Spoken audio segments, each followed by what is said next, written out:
Hi, everybody. Welcome to Mormonish. I'm Rebecca. And I'm Landon. And we have a very special guest on today who we have been trying to have on for a while, and schedules finally aligned. We have the amazing Britt Hartley. How are you today, Britt? I'm so great. I'm so glad that we could be here today. Oh, I'm really happy too. You've been on our short list for a long time. Landon and I have like a wish list of people that we hope will come on. And then we connected at Sunstone, and that was so fun. We had an awesome conversation, and we're like, we got to get around to this. And then couple months went by. We're like, we're doing this, dang it. No matter what it takes, we're going to do it. And we did it. We're here. It's happening. We did it.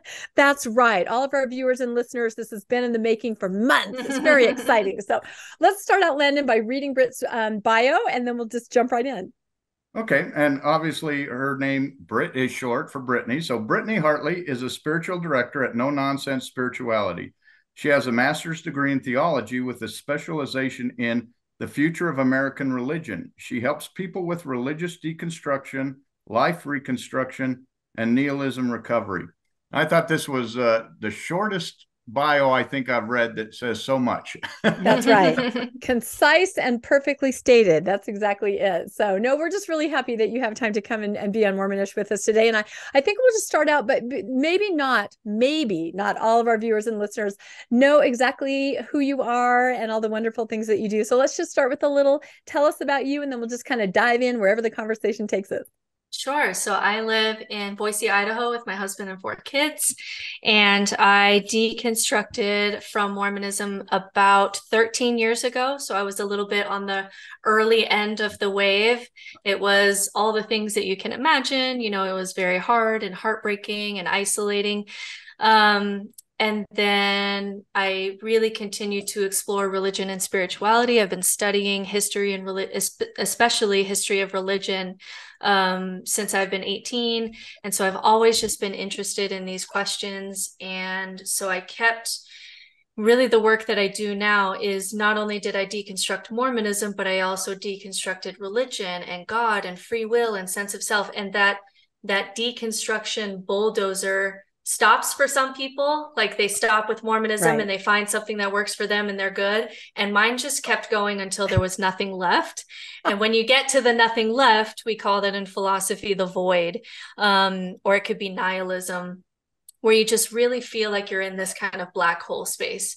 And so really the work that I do now is helping people who not just only deconstructed, because there's a lot of post-Mormon content creators. There's a lot of deconstruction coaches in Mormonism and in post-Mormonism. And while I still do that from time to time, and I'm still involved in that work, I've really shifted over to this other space here where what happens when you keep deconstructing and what happens when you get stuck out there, because you really can get stuck out there in the chaos. And that place has been, for me, it was harder than my Mormon deconstruction because I lost all of my anchors. And then also I really dug into the philosophy. I really dug into the tools for how to work in that space and got myself out into a place that was, thriving and great again. And now I really enjoy helping others anywhere along that line in that process. So that's kind of what I do. Wow. Yeah, it's interesting because you specialize also in Gen Z, correct? Which is my focus. I've never heard of a specialization like that. So. Yeah, part of the focus in my degree, my master's degree is in applied theology, and I really wanted to focus on the future of American religion, which is kind of where everybody's deconstructing. Where's this going? What's next? How do we even try to integrate these spiritual tools into society if everybody's leaving organized religion? And a lot of that is really studying Gen Z and what is Gen Z doing and what is Gen Z drawn to, because that is giving us some markers for what the future of religion and spirituality is going to look like. So, my capstone project and paper was really about Gen Z spirituality. And I'm really interested in this gap that we have right now, which is parents, us included, all 3 of us parents, do the deconstruction journey. And then the kids, they miss a piece of this kind of order and structure and identity building and community building because they may have missed some of that community. And then now, how can they get their spiritual tools or a spiritual path or positive mental health because a lot of spirituality is just good mental health. How does that become integrated in their lives, especially when they're growing up in a world that seems so chaotic and so big? They're aware of all the wars, they're aware of climate change. All the relationship structures are changing, the institutional structures are changing. Even something like getting a career is just so much more complicated. And so, Gen Z is really paying the price for this gap in spirituality. And we're seeing that in the anxiety statistics, in the depression statistics, in the suicide statistics, in risky behavior and in drug use statistics, that there's something happening here. And I'm really interested in that piece as well.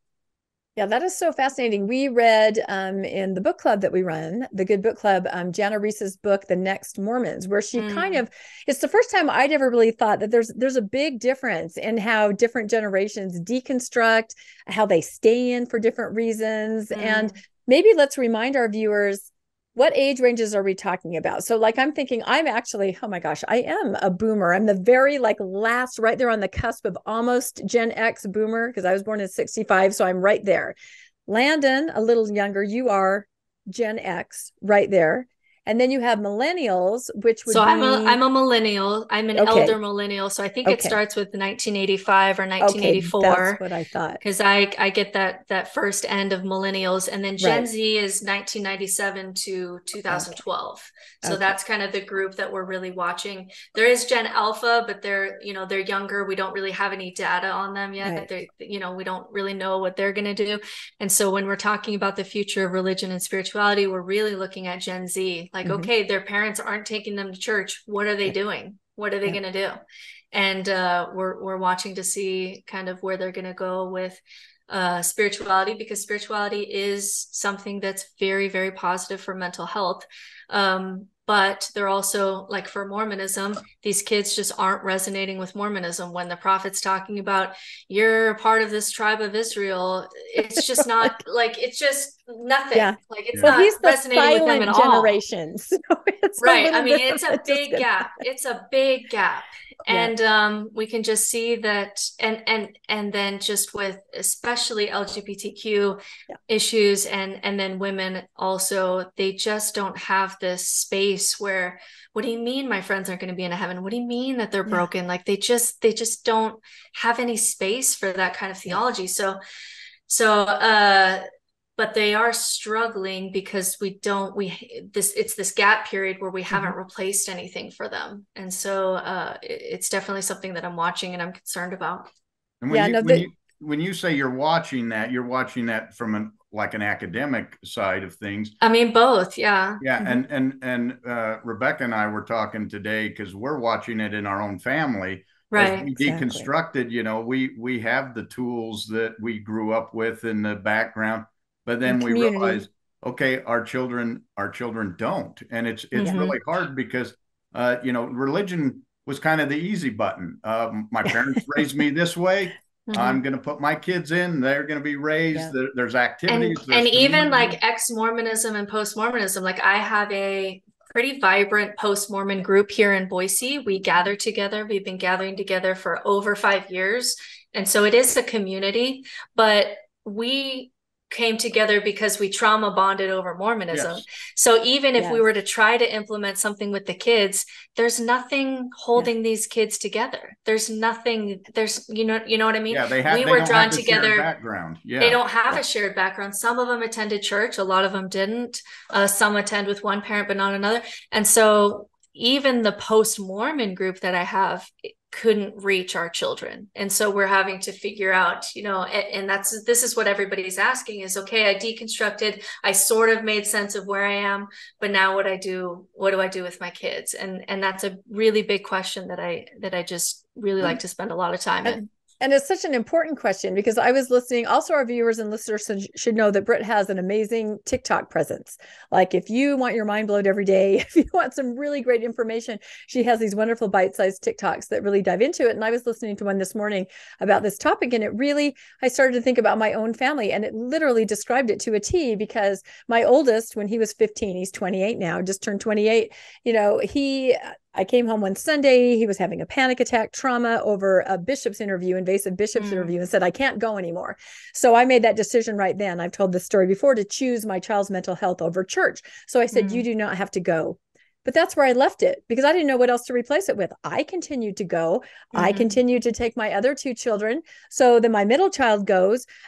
He becomes very fundamental in his views, as my husband and I kind of deconstruct, and we're stepping away and we're loosey-goosey about the church. He doubles down on that fundamentalism, Then my younger son, who's on a mission now, he wasn't really raised in the church.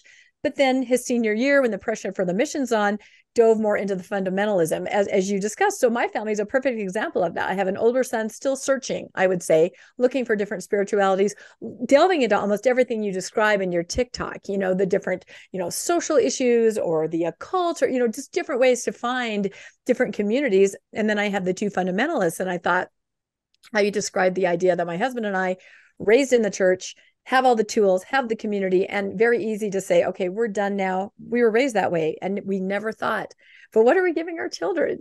So they're in very different places. It may so be important. Too much. I know. And it may be too much to ask for one generation to deconstruct and also reconstruct, because really, each generation is kind of known for something. Like they do something collectively, or they pass something on, or they stop some kind of injustice in some way. And so because deconstruction is so hard, I mean, it just kicks you in the gut. There's so much to unpack. There's so much of yourself and your identity wrapped into this, that really it's almost as if, this generation, especially kind of Gen X generation, the best thing that they could do is do that work. Like they did that work. And then we're almost kind of passing the torch on to the next generation, and to say, okay, we deconstructed. That was really hard work. That was difficult. And maybe it's too much to ask for to fully deconstruct and be untriggered enough to also reconstruct by the time your kids are needing some spirituality. So in some ways, it's almost like this is kind of the problem that Gen Z is going to have to face, because they're not going to have a great example from the generations before them, because all generations before them had tools in the organized religion. Yeah, it'd be like tearing down a building while you're building it at the same time on the same. It might be too much to ask for, really. So I don't want to blame parents that like, oh, you didn't reconstruct fast enough. I don't know if we could have.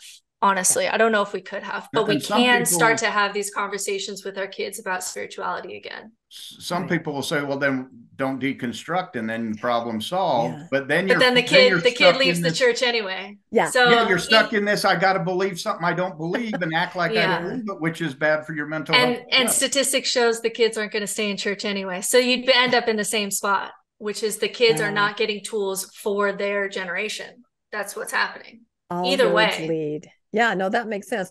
No, and I thought you talked about one of the first things when we started our book club, which was 3 years ago, we started learning more about myth. We read Sapiens, and that's the first, I think we sort of had kicked those ideas around, but it really made it clear you do need a myth. And in most of our cases, it was our religious ideology and upbringing. That was our myth, our collective myth that held everybody together. And now, like you said, that's gone. And it's such a daunting task to try to replace that. You can never do it in the same way. You're deconstructing, you're in the void, you have children. Were you able to kind of find ways to teach your children some of these things that you've been talking about? Yeah, yes and no. So there was a period where like a lot of parents, like I don't want to ever say that, oh yeah, I was deconstructing, but I perfectly knew how to do this for my kids. Like that would be an absolute lie. So when I was in really kind of the heart of my deconstruction over a decade ago, there was a period there where I just didn't feel like I could teach the kids anything. And part of that is, as Mormon women, we are taught and ingrained, like I had to have my own spiritual directors point this out to me later on in my journey, that we're ingrained that as a mother, your job is to be a step ahead of your child so your child can follow. And you are responsible for that. And so when you leave Mormonism as a mother, it can feel like all that old scaffolding is still there. All your thought patterns are still there. You haven't thought new thoughts on purpose yet. So all your thought patterns are still there. So the old thought pattern of I need to know what to teach my kids is still there, but then you don't know anything, because when you're in the midst of deconstruction, up is down and left is right, and you don't know anything, right?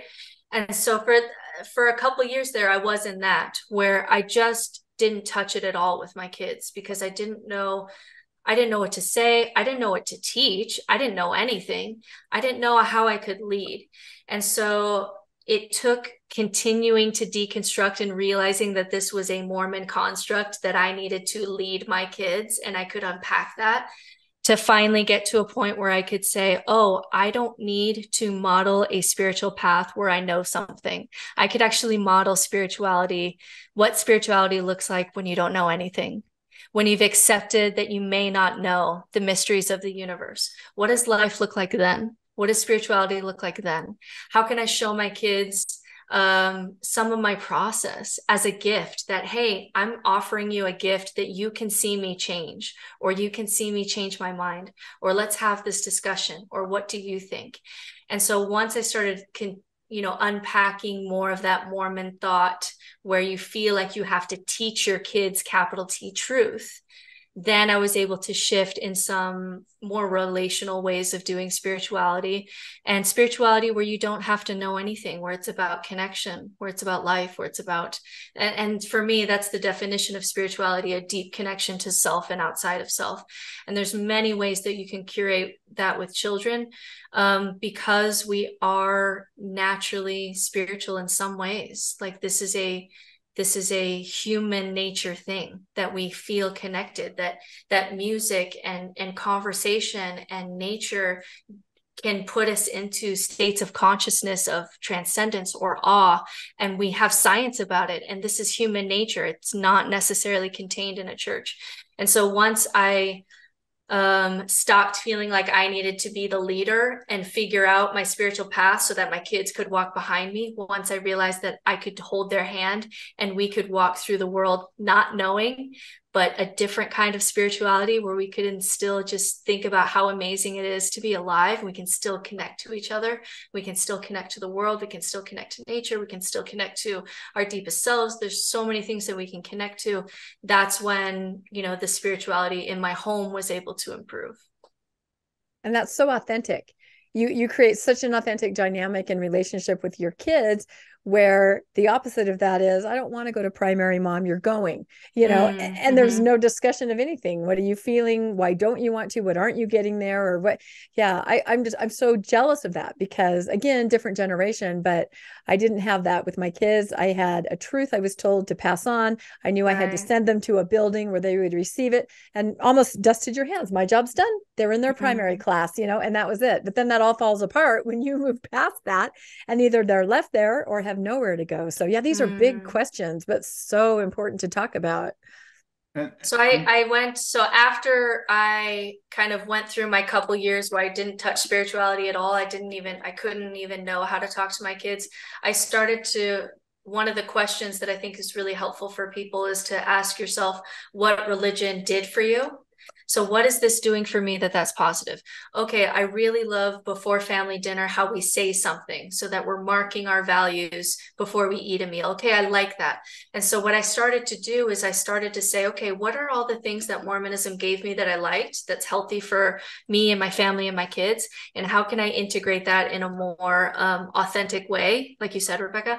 And so I started doing these little things. So for our prayer, instead of saying a prayer, which feels super inauthentic to me, we say a little line from a movie that my kids watch where we say Ohana means family, and family means no one gets left behind or forgotten. So my kids are very young, and we say that before we eat, because I liked holding hands and marking a value, but I didn't want the value to be wish list to Sky Daddy, right? I want the value to be, we're a family, and that means something.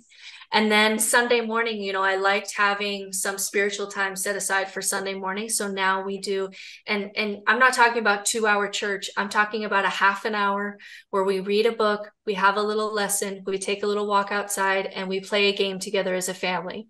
And it's very, very short, but my kids are getting more out of that than when I used to take them to primary and you have to dress them up and whatever. And so I started to, and this is when you start reconstructing after deconstruction, is what was Mormonism doing for me that was positive, and how can I integrate that into my life authentically? And that's when, for example, my mixed marriage, because during this time, my husband was still attending and still believing, and I wasn't. But once he saw that I had reconstructed something that was better, he left, and now we're both out. But he didn't do that until I was reconstructing, or else for the person who's in a mixed faith marriage, deconstruction is just chaos. You don't know where this train is going. But when you start reconstructing, that's when there was enough order and structure at home that he felt safe enough to step away. And so and now we're both out. Yeah, no, that's great, because we one of the things we looked at in our book club that we were trying to struggle with, when we start our book club, our idea was, well, now we know what we don't believe. Let's find out what we do believe. So we started to look at books that gave us other perspectives, other ways to look at the world. And one of the books we read, Small Creatures Such as We by Sasha Sagan. Yeah. I know. Let's all point to our bookshelves. There it is. Yeah, great book. Yep. There it is. Oh, it's so beautiful. It gave us the opportunity to look at what kind of things in our life that we're now missing because of the church, that, the rituals, the family things, what can we replace? And it made us start to think and try to rebuild some of those. Which, with our kids being mostly gone by then, that becomes a little harder because we don't see them on a day-to-day basis. But it's certainly something that everyone who's deconstructed now has to look at and say, what is going to tie me together if I'm not following these same rituals I used to follow? I've got to create ritual in my life and with my family, something that they can look at. Yeah, I really love that book because she's daughter of Carl Sagan, right? So she was raised in a secular home, but there's so much science behind rituals, that rituals scientifically help us to process emotion. They help us to mark our values. They do all kinds of things psychologically.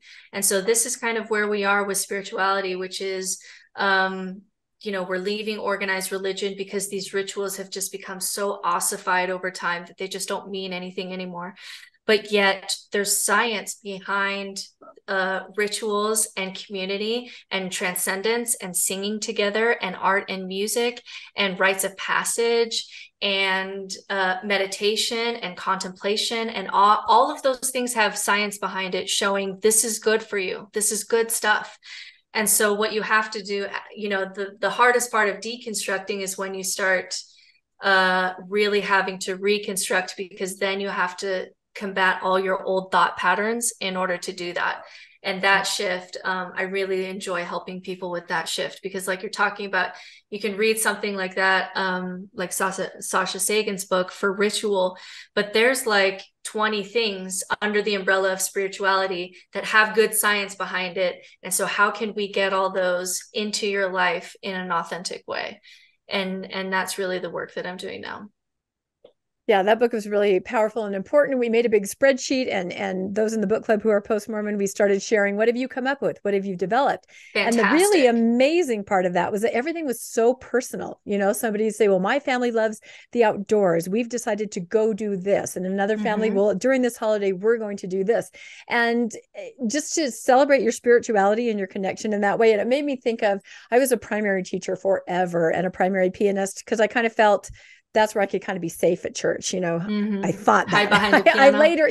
I later thought that's one of the more dangerous areas of the church is where they have the little kids in there. And you would see that. You'd see these kids come in there with senses of joy. They like to hear about Jesus and things like this. But I'll never forget this one little boy. He was always dancing in the aisle. And they would say, sit down. And he goes, but Jesus makes me happy. And I'm dancing, which is beautiful, but not in primary. They would make him sit down. They would wait the meeting until he sat down and folded his arms. And, we'd kind of laugh. Oh, is he going to dance again? But now on the other side of it, I think about this little boy and his joy, and it was dancing. And so an environment that you're describing, a parent or somebody would say, let's celebrate that. Let's find a ritual where we can dance and show how happy we are. It sounds super overwhelming at first, which I'm sure you got into when you do the book club, because because religions have had thousands of years to create their liturgical calendars of these are the heroes and these are the values and these are the rituals and these are the holidays. They've had thousands of years to do that, to meet human need. And so it can be overwhelming when you feel like, wait, I have to like create all this by myself.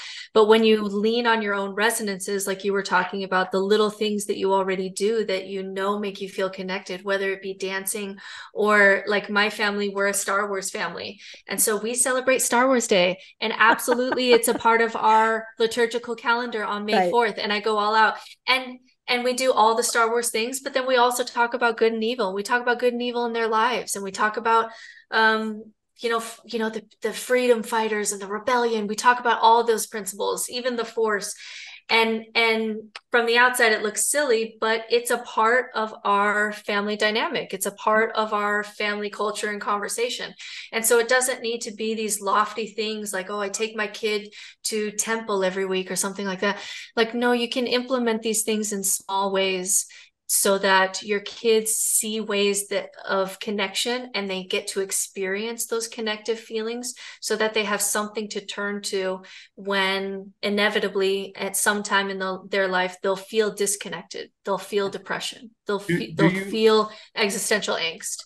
Do you feel they get disconnected when you have the extended family that is all celebrating all of these Mormon, especially, their baptism at 8 years old and they get confirmed or they get the priesthood at 12 or whatever. And then the missions at 18 and 19, and then the marriage and the ceremony, and the family all celebrates these as wonderful events in kids' lives. But now your kid's not doing that. Your kid's not participating in that, and they get left out by their own extended family.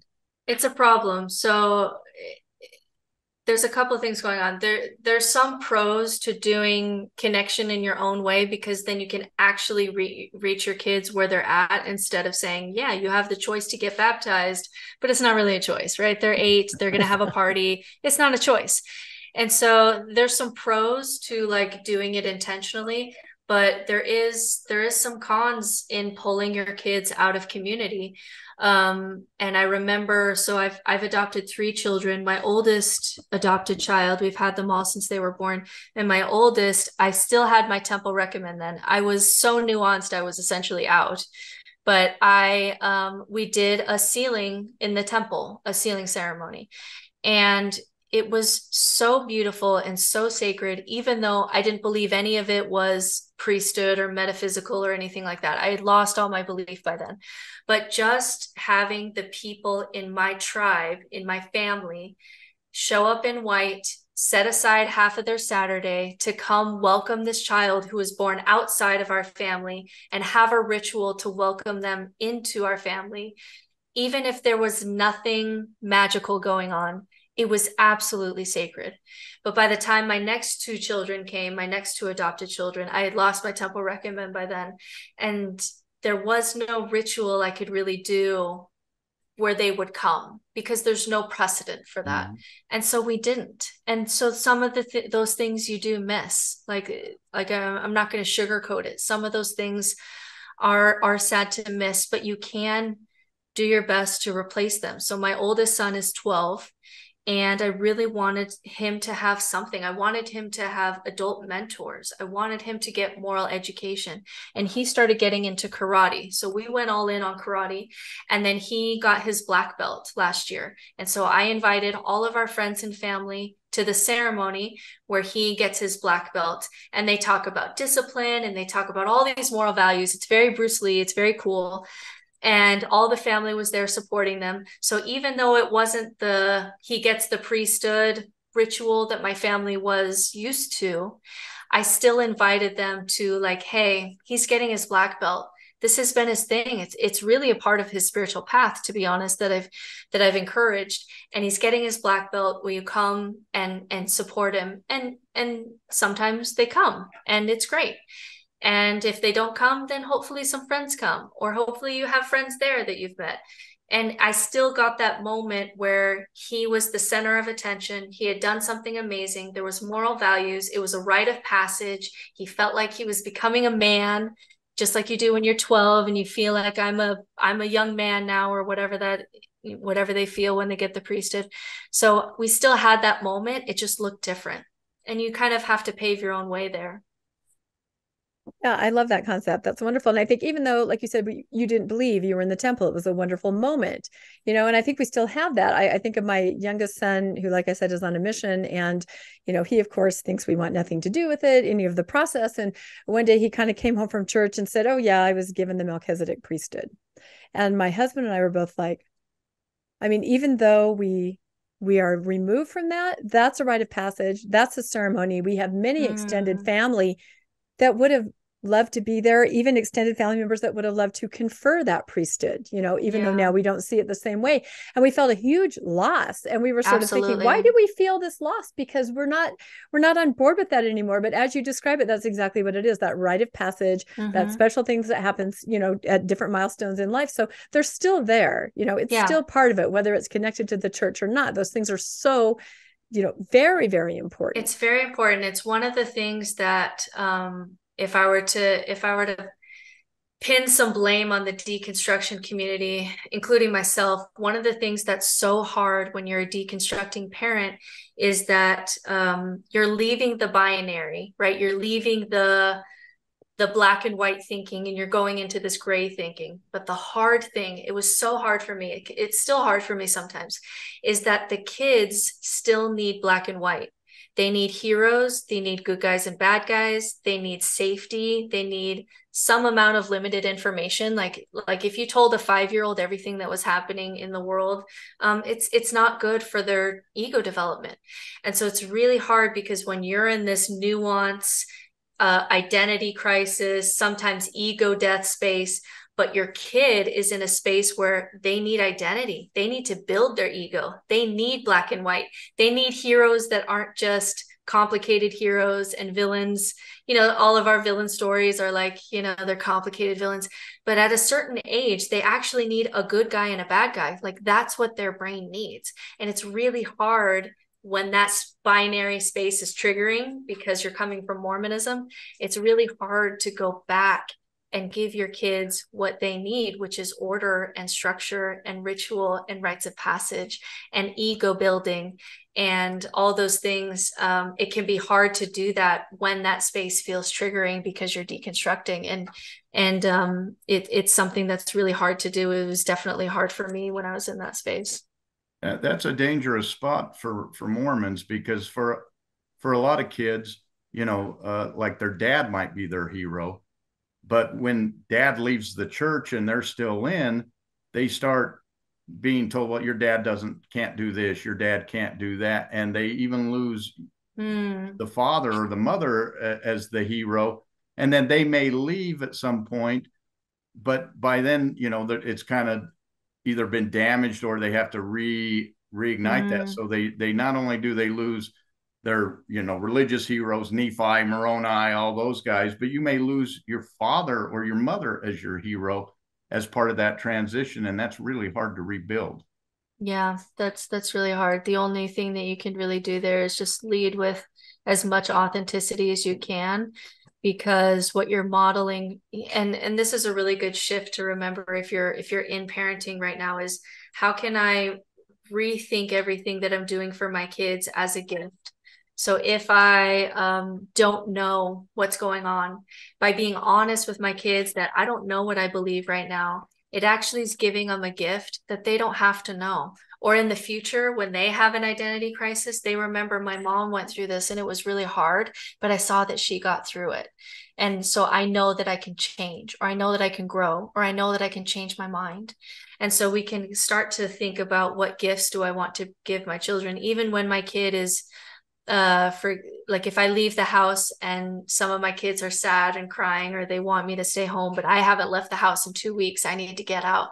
I think in my mind, this is a gift to my daughters, so that they know when they have kids, they're still allowed to leave the house and have friends. They still need to be a person. And so if you can start to think about your actions as gifts, that maybe they don't get right now, but at some point they're going to be in a phase of their life where they feel disconnected, or they change paths, or they change identities.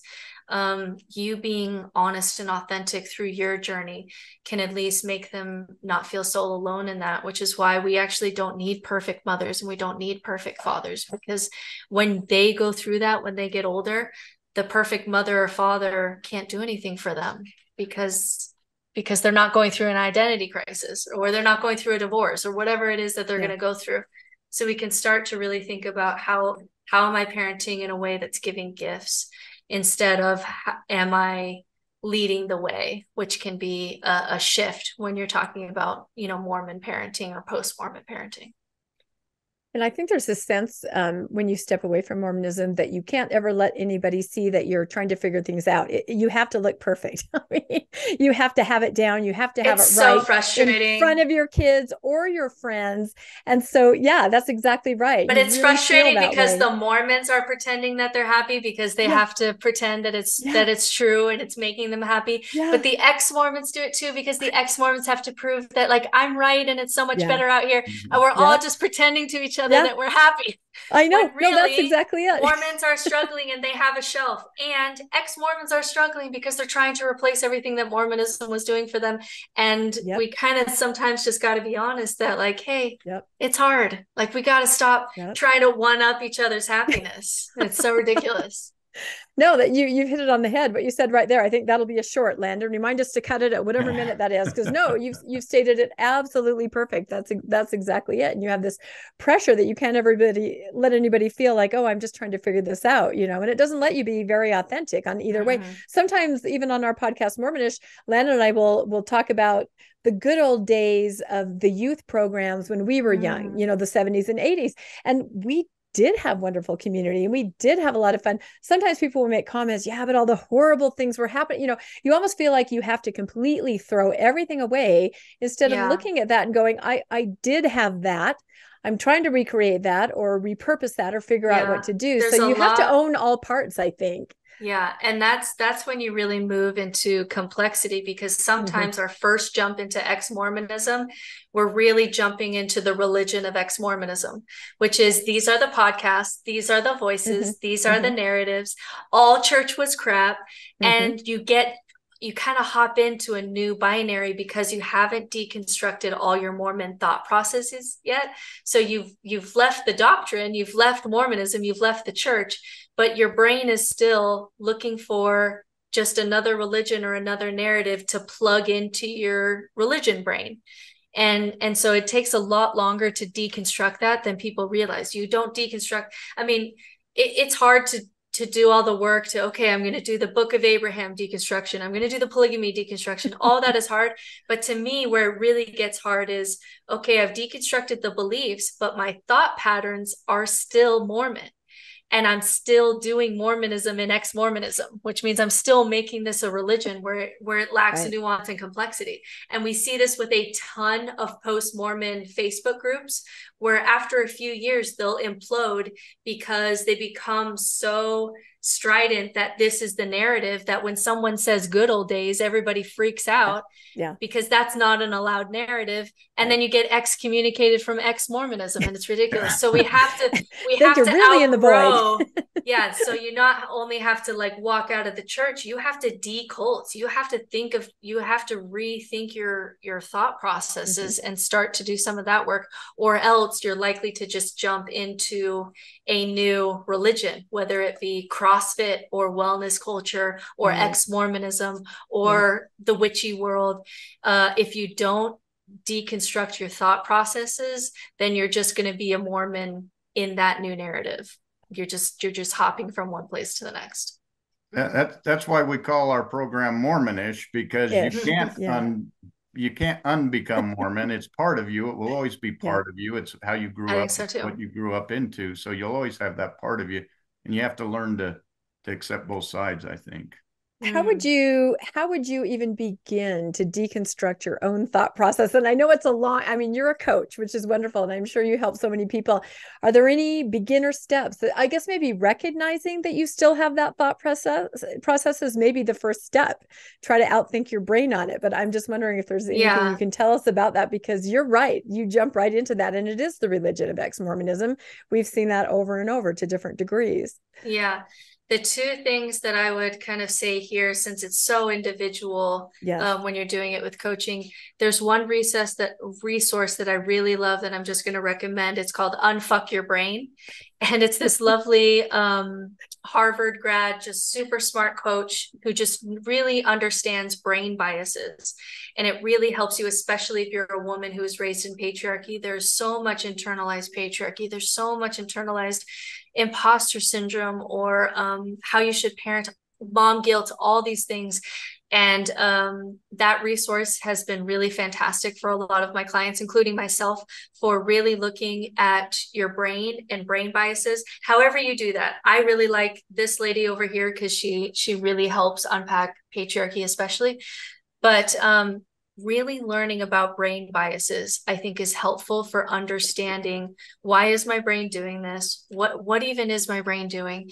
And once you learn why brains do what they do, you can start to get your brain working for you rather than against you. And this is a big shift when you're doing a deconstruction process, is for a while, your brain's going to be working against you because you have all these guilt narratives. You have all these, if I take one more step, I'm going to lose my eternal family, right? It's a big mess in your brain. And you also don't even really understand why your brain works or how it works. So we have 144 brain biases. We're still cataloging new ones. And at least learning like the 20 or 30 kind of main ones that really drive how we think. And then looking at it and looking how those thought processes and those biases were formed in Mormonism can at least help you to understand, what is my lens, the way that I'm seeing the world, and how can I adjust these biases or think new thoughts on purpose in order to get my brain working for me rather than against me. Because so many people are trying to deconstruct, but their brain is just making it harder. So we've got to look at why that is. And starting with brain biases is a great place to start. Another place to look at it is just really looking at where you're stuck, because often where you're stuck, there's an old thought process there, which is you have a thought, you have a feeling, you have an action, you have a result. And if you're stuck, it means that there's some thought loop going on there that is not letting you go forward, is still part of your old brain.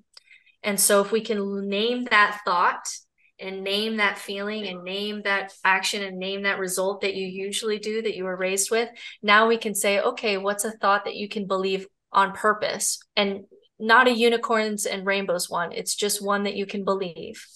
What's the feeling that you feel with this new thought? Then what is the action and result that comes from this new thought and feeling?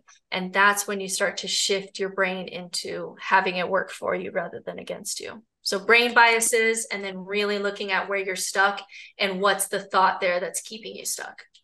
Oh, that is so good. We're going to put links to all the books that we've been mentioning here. We're kind of melding book club and Mormonish on this one. So, but I think about how the church makes you ignore your brain altogether. Landon and I have been talking about this. It's all feeling. It's all feeling. Yeah. And if you do have a thought pop into your brain, it's Satan or it's God. Which is so weird. Which is so weird. And it's so weird now, like on the outside, like maybe in a demon put a thought in my head. It's so strange. It's terrifying to a kid to not have control or autonomy of your brain. Oh, that was the Holy Ghost. Wait, isn't it me?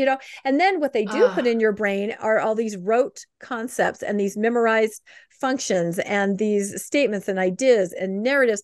That's what's there. That's what exists. And to me, I don't know, it's so unhealthy. And I can understand why on the other side of it, your Mormon brain is still ticking. I think it's your Mormon brain is still like ticking. A lizard brain. Absolutely. And until you realize it, I think that you'll never get out of those loops. So boy, this has been revolutionary for me to kind of realize this. Yeah. And your brain's going to make it harder for you if you don't kind of go back to those thought patterns that you have. because then your brain's just really working against you and just making it hard. I mean, it's just so busy. I mean, how much time when you were a Mormon, did you spend in prayer thinking, well, was that my thought, or was that Satan's thought, or was that God's thought? Is that inspiration? Is that not? Oh my God, it's so much. It's so much. And it's so busy in your brain. And then you have so much guilt, and you have so much pain, and you have intergenerational pain sometimes that you're tapping into. And it's so, and even just losing your anchors psychologically is so hard for a brain, which is why brains work so hard to keep things black and white, because you make decisions, because you get out of the cave, because you do things without getting paralyzed with too many choices and too many options. So once you learn kind of your own brains in general, and then your own brain landscape, that's when you can start to tinker with your own brain, which has been a really fun part of the journey. I think that's when you start to see a lot of real progress, because now you're starting to tinker with your brain itself to get it to be a place that you want to hang out in, because you spend a lot of time in your brain.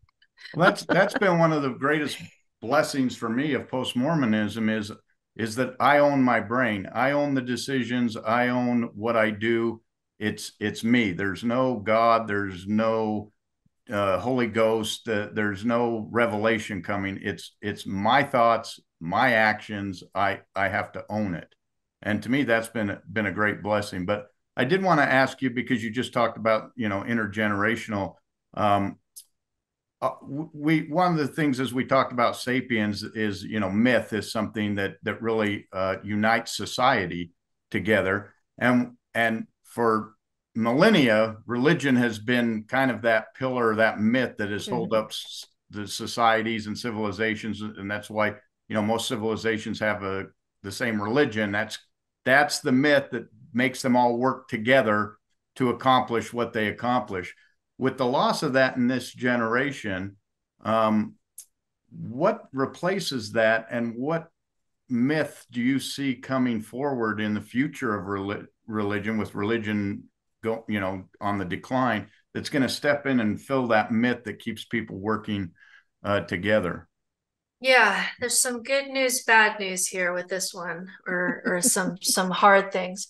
So you're right. So once we get to 150 people, below that, it's gossip can keep the group together. More than that, you need a myth. And you can do myths that are not especially supernatural. So we have a myth that the age of consent should be 18. Okay. That's a myth that we're agreeing to. Evolution doesn't care. Evolution probably wants you having sex when you're 14, because, that works for evolution. So there's a lot of things that we do socially that are shared myths that I think are perfectly fine. The idea that this piece of paper with George Washington on it means something is a shared myth that allows us to trade. That's great. That's great for society. That's great. And so there's a lot of little things that you can do as shared myths. You can do humanist shared myths. You can do, we can make the world a better place. There's political shared myths. There's communal shared myths. There's family shared myths. There's lots of things on offer that can still make for a functioning society that don't need the supernatural element. However, the problem that we're coming up on, and this is a problem that I think a lot about, this is the question that I spend a lot of time at night thinking about, is that we're coming up on a problem here, which is that when you get a strong supernatural myth that you really buy into, something like Mormonism, it creates so much resources and time and communal bonds that a looser myth cannot compete with. So I know thousands of people who have come to me and said, if there was just a church on the corner that talked about being a good person, and they taught my kids normal moral values, and there was no, closed door with the bishop sexual question stuff going on, and we just did some acts of service, and we sang hymns that were like not terrifying, and why can't there be a church like that? And the reality is, without a myth that taps into all those brain biases that just makes us go kind of haywire for the religion. I mean, we're really wired for cults. We are. So if it's not a cult level kind of myth, then it's not going to produce the kind of time, money, and resources to create a church on every corner. And so the harsh reality of this is that I don't think there's ever going to be a secular humanist preschool that you take their kids to. You're either going to have a generic public preschool, private preschool, or the churches. Those are always going to be the options, because there's never going to be enough money in secular humanism as a myth to tap into your cult brain, to get you to donate half your money to it, to get the church built, to get the primary teacher in there, to do whatever. And so that's what we're coming up against, is that I don't think that this is going to be a thing where, oh, there used to be the Catholic Church and now we have all these kind of secular churches that do all this. I've watched maybe 150 of these churches try to do this, try to do the church that everybody wants. And it's not sticky enough. It's not culty enough that people just start saying, well, I should go, but the game's on. I'm just going to stay home and watch the game. Yeah. And when within a few years, all of these churches die. And so the reality is there may always be a culty matrix in society because our brains are so wired for cults.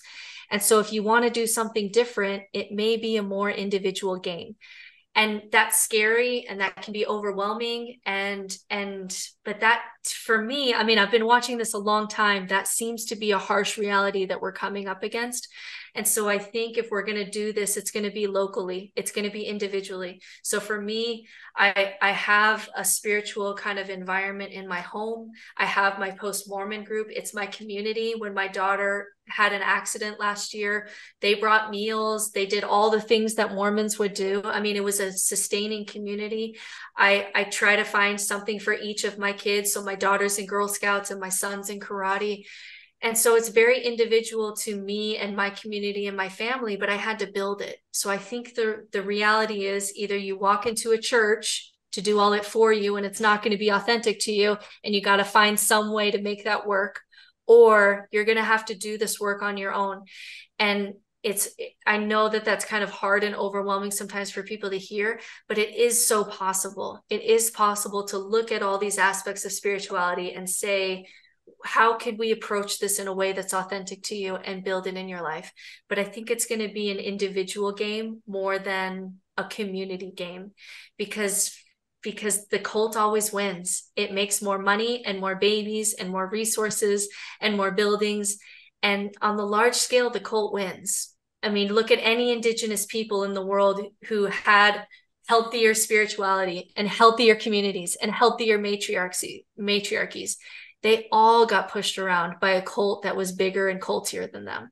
And that's kind of the harsh reality here. And so I think a lot of this has to be done individually, but there are tools to help you do that easier so that you can build that into your life. And it's so much better. It's so much better to authentically create a life that's worth living for you and what that looks like than to walk into a church and have to try to adjust in a million ways to make it work.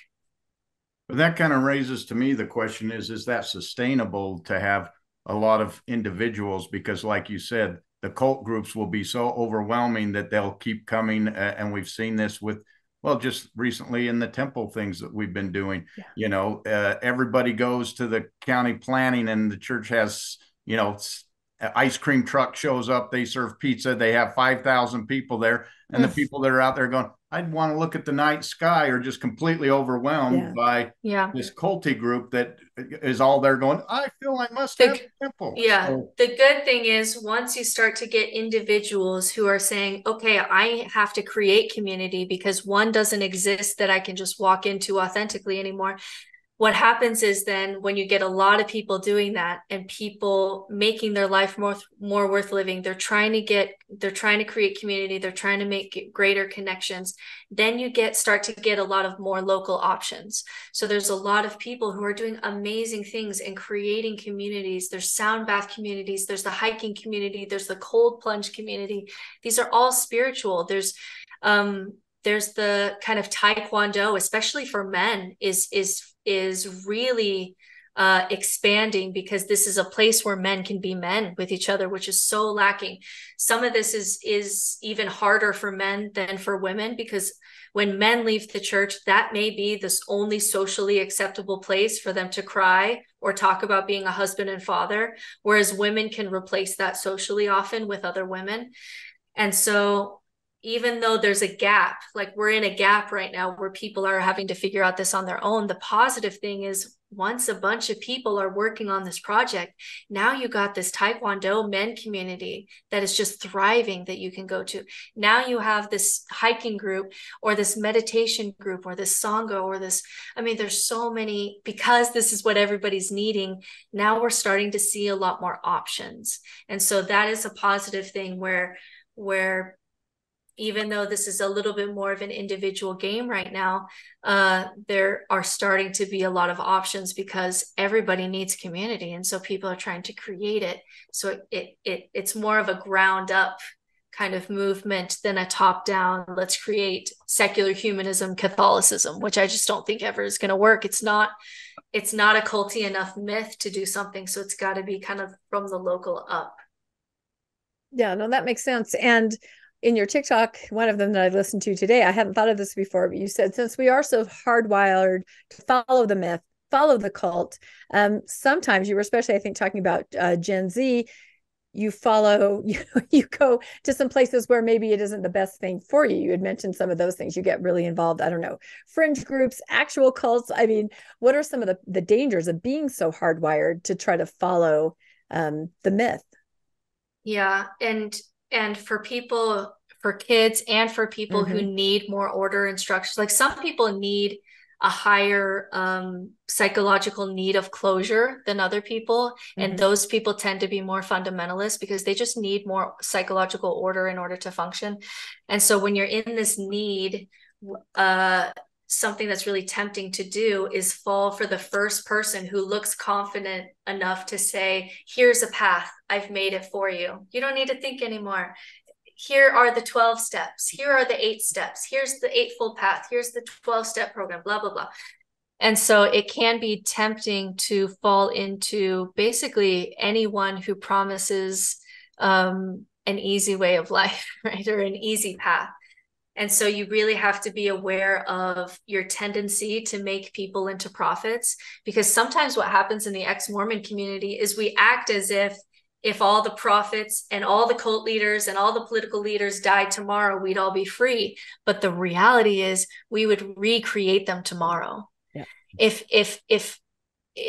the Mormonism, if all the leaders were just like bombed in some horrific accident, we would recreate them tomorrow.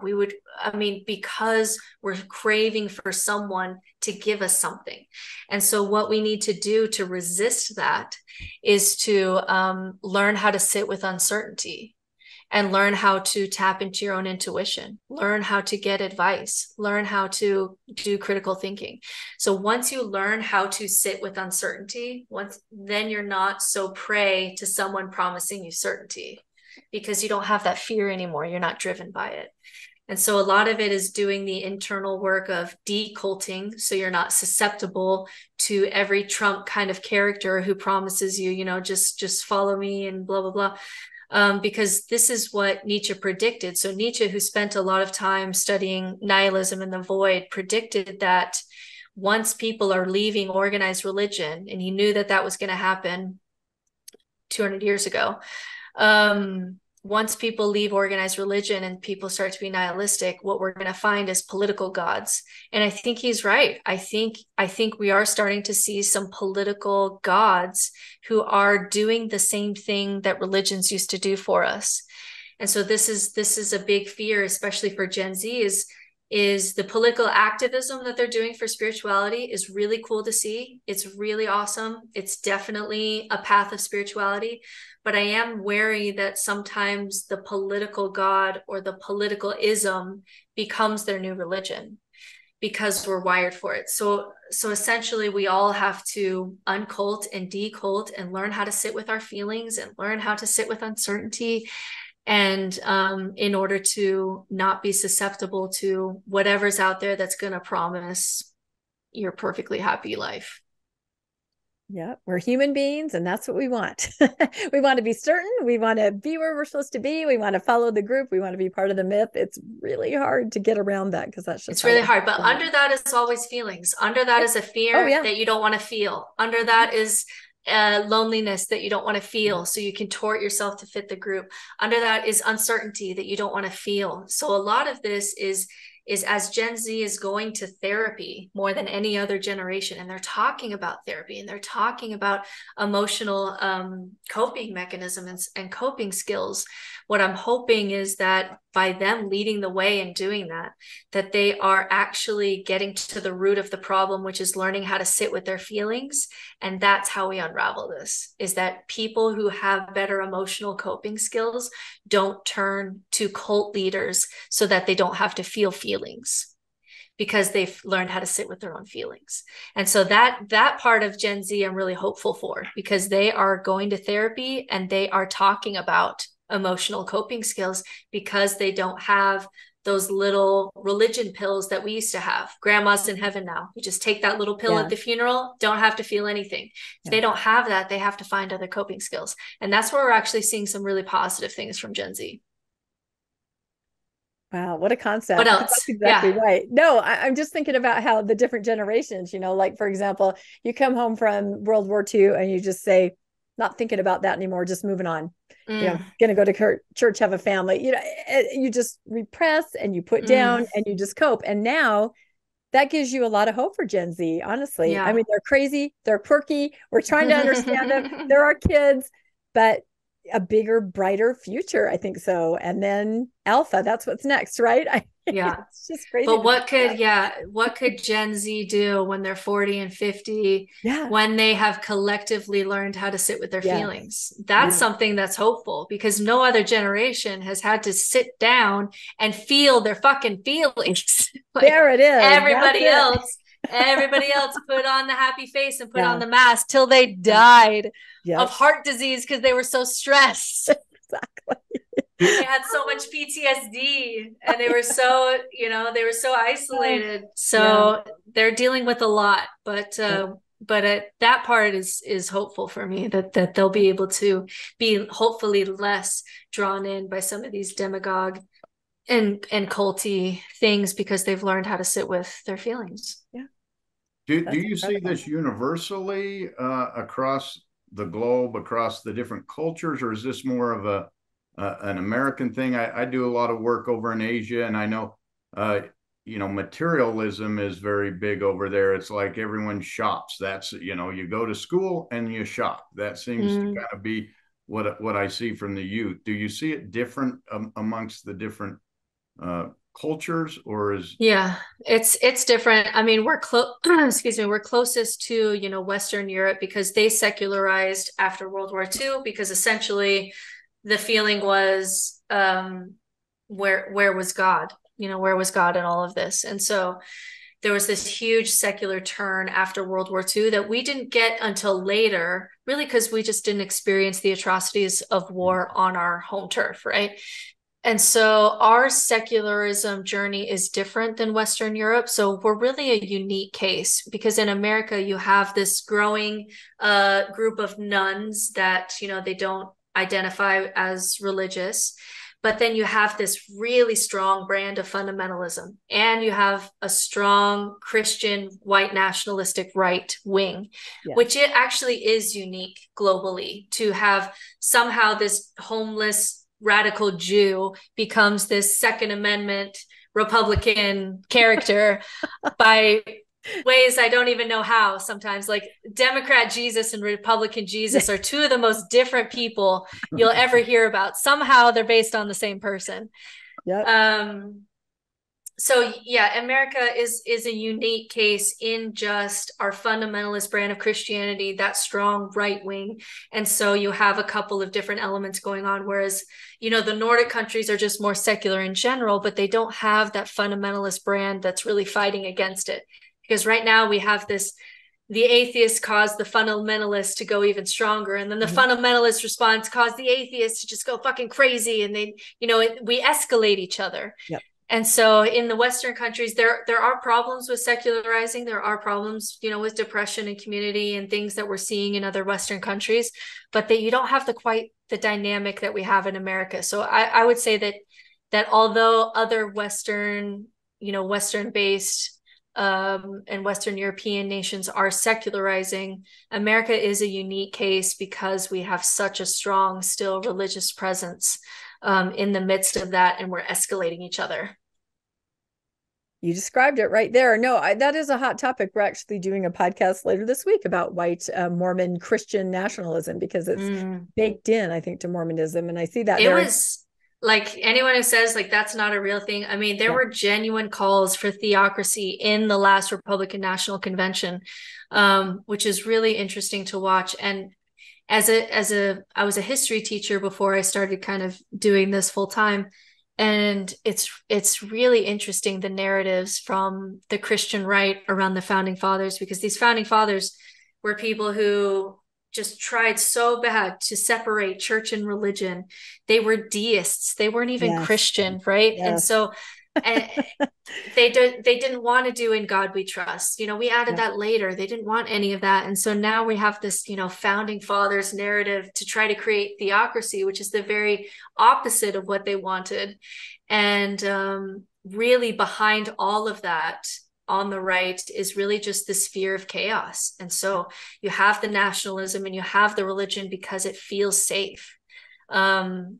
And so I really think that the more there's kind of this chaos of the unknown that's happening as people are that's where, even with your sons, there may have been an aspect of that where if there's chaos, you're going to want to cling to order. And if Mormonism was your order, you're going to cling to that because life felt chaotic.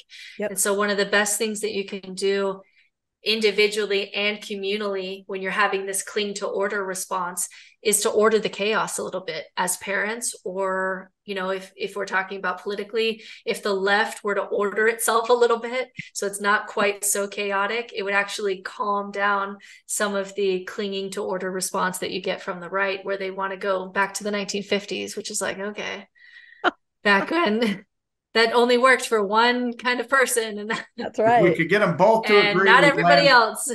We'd land right in the middle of the 80s, which was the best time ever. The perfect decade, right? So, no, that's such a good takeaway from this discussion too. And I think back to just an hour ago when you talked about your husband, once he saw order in your chaos, because that's a fear. People say, well, what are you going to do now that you left? What's going to happen? What are you going to be doing? It's going to be chaotic. And frankly, post-Mormons sometimes validate that by doing some things that are kind of kooky while we're trying to figure it out. You've got a tattoo, you're drinking coffee. What? You tried mushrooms? So, but then when you were able to create some order, show them, no, I know what I'm doing. Here it is. Let's work on this together. And I'm not in the 100%. Like, I'm not in the shame game. Right. But in talking with Mormon therapists in the area, and I always talk to them, like, what are you seeing? What's going on? Everybody's saying, okay, the second that a couple leaves Mormonism, they want to do mushrooms and open their marriage. Yeah, and it's like, can we hold on before we just break open? Because mushrooms is like very paradigm changing, and then opening your marriage, like, you're going to go from no sexual education, you don't even know the concepts of like positive sexuality, and you're going to jump into making out with each other in hot tubs, which happens sometimes in post-Mormon communities. So it's not a shame thing, because I understand a lot of us have a lot of sexual repression that was just kind of bursting out.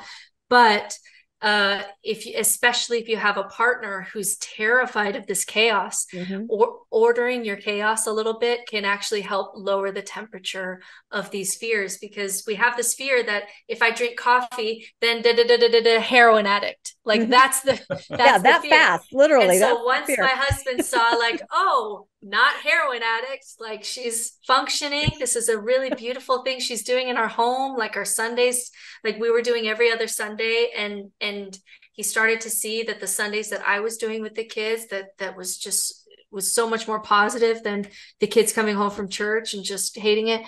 So I really do. With every client that I work with, I see where they are on the spectrum of order and chaos, because too much order is fundamentalism and it's suffocating and it's dangerous for everyone. But too much chaos is paralyzing, and you can die out there too. People die out there. People commit suicide. We talk about Roy Jeffs, who Lindsay Hansen Park talks about a lot, who left Warren Jeffs, and we rescued him out of this terrible situation, but he committed suicide after that. Like, he couldn't handle the chaos out here. Like, people die out there in the void, and I don't want that to happen either. So we have to be centered in between order and chaos, where you have some kind of order so that you can psychologically function, but there's room to grow. There's room to still chaos. Otherwise, we're psychologically in a dangerous place. That is absolutely true. So I would ask you this, since, oh my gosh, you're so brilliant and there's so much good stuff to say. So we're going into the holidays right now, right? It seems to me that everything is exasperated right now. The loss of ritual, the perhaps delving into the chaos to deal with the pain that you're going to be seeing family and they're not going to accept you. Do you have any thoughts on just, and you probably talk to clients about this, how do you deal with the next 2 months as somebody that's reconstructing, deconstructing, interacting with family? You know, what about the myths? What are your own myths? What do you have any, let me put it simply, do you have any advice for viewers over the, because we're going to air this pretty soon here as we go into this couple months, and you just talk to people and everyone has a variety of scenarios and questions, but it just seems like a difficult time, especially for a post-Mormon. It's difficult. Christmas for the first couple of years was really difficult for me. Because you just don't know what to do. And there's so much stuff to sort through. It's like you're in a hoarder house and there's a million heirlooms on the floor and you have to sit and sort through like junk, repurpose. I want to keep this. And that just takes time and it takes emotional energy. So it's hard. And it's definitely okay to say, all I'm doing this Christmas is I really like to listen to Mannheim Steamroller, and that's all that I have space for. And it's okay to like not have to figure out where you're at with everything right now, right? We can give ourselves the permission to grow and change, because it took a long time for you to grow a Mormon brain, and it takes some time to deconstruct that and relearn yourself and do all the things. So it is totally okay to say, the only thing that I like about Christmas is the smell of this candle, and that is all that I have space for. That's okay. You can give yourself that permission. Above that, if you want to take on more here, something that is really, really helpful is finding ways to connect around ego. So when we're talking about family, if you're the person who's deconstructed, your ego is a black hole need for validation, because you want someone to see you, and you want someone to hear your story, and you want someone to validate you and say, that was so hard, or you were so brave, or I still love you, or I still respect you. Whatever you're wanting to hear, your ego is just this black hole need of validation. But for the person who's still in, their egos, I would say even subconsciously, senses that there's something about you that's dangerous. There's something going on over there that is dangerous to my sense of identity and all of my order and structure and all of my psychological safety. So therefore, their ego's job is instant defense. They go into defense mode, and they don't know that they're doing it, right? Because you, as Mormons, you don't even know that there's parts of your brain, right? And that you have this default mode network that's like your ego. So they're doing that. They don't even know that they're doing that. And so you put these two people together, one who is just instant defense and the other who's like, validate me. And those two people are just going to clash. And both people are going to go away feeling like, I love this person, but I can't connect with her, or I can't connect with them. And it hurts both people. So what I really recommend is there a way that you can talk around each other's ego? So if you're the deconstructed person, because you're the person learning about the brain, then is there something that you can say where you can calm down their ego that's wanting to play defense, so you can connect human to human again? And there's lots of ways that you can do that. You can say, sometimes I really struggle with my faith. I'm really wrestling with it, but I really love the story about Jesus, or I really love a lot of the ways that I was raised, mom and dad. And, sometimes Jesus, he had to flip tables in the institution because he was bothered by something. And there's some things that are really bothering me, but I still love the stories of Jesus that you taught me, or I still value the moral integrity that you guys tried to teach me. Whatever it is that you can say honestly, is there a way that you can calm down their ego that's ready to play defense and actually connect human to human and make a safe space for that kind of connection? And you can do that with people, and you can also do that with ideas. When I'm at a Mormon funeral, for example, that I still have family, I still go to these things. If someone is talking about how much they want to be sure that there's an afterlife, if I'm in my logic brain, who's just feeling grumpy about everything and feeling snarky, I can just be talking about how what they said is so dumb. But if I were to take a second and look at this person as a human just like me, who's doing their best just like me, you can tell that this person's afraid of death, and that what they're doing is coping in light of their fear of death and their loss of someone. Now that, as a human, I can relate to. I fear death sometimes too. I sometimes use coping mechanisms for my feelings. Like I take a little gummy from Oregon sometimes to calm down at night, because that's my coping sometimes. So if they are just afraid of death and they're coping, or it's Christmas time and people want to feel hopeful that the world is going to get better, I can meet that. There's a lot of things that you can meet human to human when you take ego out of it. And so I really encourage that approach with people, with family members, but also when you find yourself in a church building, or when you are singing hymns or Christmas songs. There's a lot of this stuff that is just human nature trying to be hopeful, or trying to put words to the transcendent, or trying to put words to awe, or trying to, or there's something really beautiful even about a story about a God being born in a manger, that if there was a God, if there was something that was extra special in this world, it would be born in simple circumstances, and it would be a person who's homeless, who just tried to teach people about love. There's something beautiful about that still to me. So there's a lot of these concepts that we can meet at a deeper level, human to human, that allows you to reconnect to your Mormon family and friends, to Mormon events, to Christian events, without you being inauthentic at all. Where you don't have to say things that you don't believe. You don't have to agree with things that you don't believe. But the person is a person just like you. And they're human just like you. And everything that you recognize in them that you don't like is something that you recognize in yourself that you don't like. That's what shadow work is. So is there a way that you can drop down to a level where this is a human? And can you meet it at some way that's authentic? So there are many things around Christmas that I don't do anymore because of my own beliefs, but there's a lot of things that I can meet because it's just human nature and I'm human too. And I do still try to connect to those things. And that helps me feel not so isolated, and also helps me to kind of navigate the holidays. So that would be where I would go with that. Yeah, no, that's wonderful, because it's so complex. And like, for example, I love manger scenes. I have them all over my house, the little figures. I still love those. That's and great. I feel guilty at the beginning of deconstruction. I felt guilty putting them out because I thought, what am I doing? I've deconstructed Mormonism. I've certainly deconstructed Christianity. Why do I love this? Why do I like to put this little It's still a beautiful story. It's a beautiful human story. And that's kind of what I arrived at, but then I'll have people Yeah. come over and they're like, why do you have that? You don't believe. I'm like, but it is a human story. So that's when you Yep. jump into like what's really fun. So after, in the beginning of deconstruction, something like a manger or something like a song can really trigger you, like, I don't believe this, and you get all this cognitive dissonance in your body.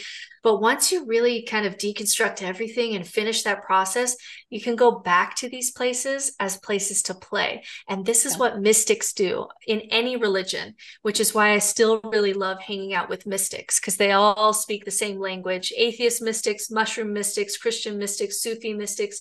I hang out with all of them. They're all saying the same things, which is there's something happening here that's beautiful. Can we go back to these stories to play, to learn about ourselves? There's something interesting here. There's inner work that we can do with these stories.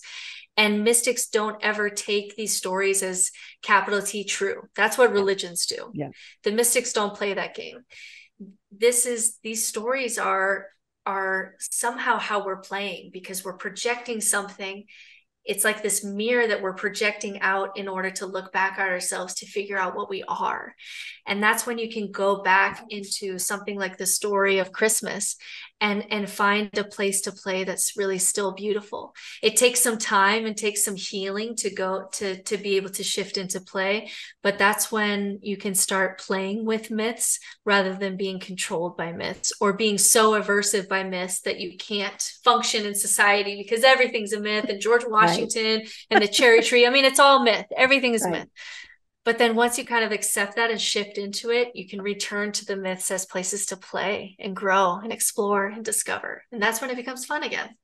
Oh, I just love that. It's a wonderful way that you don't have to throw everything away, because you don't have people to feel that way, and then you're even further into the void. I mean, you're inside the void. Yeah. So, oh, this is just amazing. Landon, do you have any final questions or final thoughts? And then I think we'll just finally ask Britt, what her next projects are, what she's doing, and let her tell us, how all of our viewers and listeners can access her. Any other thoughts, Landon? This has just been wonderful. Just Brittany, thank you for coming on. I really enjoyed, and as I watched your videos, I really enjoyed the things that I was seeing there and the things that you're saying. You're certainly a place I can point my children to as a resource for, now that they're out and they're looking for, how do I raise my family? Because the map you gave me, Dad, is now all crumbled up and on the floor. So I need to create my own map. So I think you do that. And I think you're a great resource for people to look to. I appreciate that. It's really strange to be here now, because when I deconstructed 13 years ago, I really felt like I was the only Mormon in the history of Mormonism to go to church and not believe anymore. Like, I genuinely thought that. Like, it was so isolating. And then when I started to be honest about deconstruction, like, hey, I'm not thriving out here. Like, I'm not doing great. Like, I'm kind of psychologically unhinging here. And when I started to be honest with that, I didn't know if anybody else was experiencing that too, because so many ex-Mormons either are, or they appear to just be like, oh, freedom. And then they're off and running and they're doing great. That was not me. I was not great. I struggled. I struggled a lot. But it's part of my own kind of meaning and purpose that I've built into my own life to help people in places where I got stuck. And so it still surprises me that anyone resonates with anything that I say, because there were years of my life where I thought, I'm the only one who thinks this, or I'm the only one who's going through this. And it's such a lie, because everybody's goes through hard things, and being honest about it just really helps everyone. So it was when I was brave enough to start to be honest about my thoughts or my approach or my life or what I was struggling with that I started to resonate with people. And so if you're in that spot where you feel like I don't have any friends and I'm all alone, just know, like, I was there too. Like, I didn't even think that I'd be having this conversation someday. But one of the great things about going through a deconstruction, especially one that challenges your identity, where your identity dies, is that it can help you, give you the courage to be vulnerable. And when you learn how to be vulnerable and to share your story, and to relate to people and to talk to people, and now I have more friends than I have time for, and I didn't know that I would ever be here. So all of the problems of deconstruction, all the things that make it hard, like facing death and meaninglessness and isolation and feeling alone and identity death and ego death, if you're there and it just feels like it all sucks, all of these things are enemies that can become friends, because they change you in a way that can create your authentic life. And so if you're listening to this and you're in it, hang in there. And then on my website, I have as many resources as I can to help you. I have a 2-year podcast that I did with Bill Reel. So I have free podcast content. I have my TikTok channel. I have a course I have a couple courses. I have a nihilism course, which is all of my tools that I use for clients who are really stuck in the void. I have a deconstruction course. I have a reconstruction course. And I also have, which is kind of particular to this conversation, I have a Gen Z spirituality course that I spent a lot of time on, where I have about 5 or 10-minute videos. They're very short, right? Gen Z, they don't want to hear me talk for 2 hours. Very short videos on concepts in spirituality. Like, what is the science of awe? What is the science of rituals? What is the science of connection? And then giving them options, and then really allowing this discussion, especially in families, for you to say, I felt this before. It was when I was at the Grand Canyon, or I felt this before. It was when I sit after a long run and I'm just sitting out in nature. That's how I feel this. And it can start to actually cultivate these conversations in families where spirituality is part of the family dynamic and the family conversation, where you can start to ask kids, how have you felt this? And then they can get a sense of what their own spiritual path looks like. So it's a whole program of all the aspects of spirituality that are good for mental health. And it's not this is the way, this is the path, right?